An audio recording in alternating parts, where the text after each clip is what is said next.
Hello everyone, કેમ છો બધા?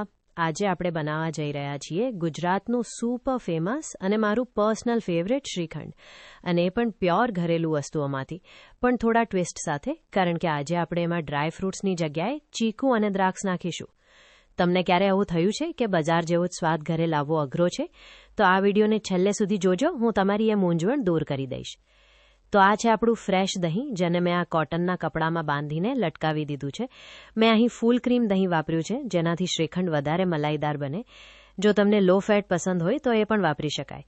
હવે આપણે આને મિનિમમ 4-5 કલાક માટે મૂકી રાખીશું, જેથી એનું બધું પાણી નીકળી જાય અને આપણને એકદમ ઘટ્ટ માવો મળે, જેને આપણે ચક્કો કહીએ છીએ. ઓકે, તો આ જુઓ, આપણો ચક્કો રેડી છે. કેટલો ઘટ્ટ અને મલાઈદાર લાગે છે નહીં? હવે આપણે એમાં નાખીશું દળેલી ખાંડ અને ઇલાયચી પાવડર.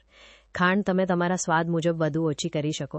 હવે આપણે એને બરાબર ફેંટવાનું છે, જ્યાં સુધી આ મિશ્રણ એકદમ સ્મૂથ ન થઈ જાય.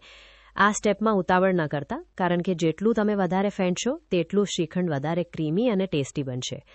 અને હવે વારો આવે છે આપણા સ્પેશિયલ ટ્વિસ્ટનો. આપણે એમાં નાખીશું ચીકુના નાના ટુકડા અને દ્રાક્ષ. તમે ચાહો તો તમારા મનપસંદ બીજા કોઈ પણ ફ્રૂટ્સ, જેમ કે કેરી કે સ્ટ્રોબેરી પણ ઉમેરી શકો. બસ હવે બધું બરાબર મિક્સ કરી લો. તદા, આપણો ઠંડો ઠંડો શ્રીખંડ તૈયાર છે. બસ હવે આને થોડીવાર ફ્રીજમાં ઠંડો થવા દો અને પછી પૂરી કે જમવા સાથે પીરસો. રેસિપી ગમી હોય તો વિડીયોને લાઇક, શેર અને સબસ્ક્રાઇબ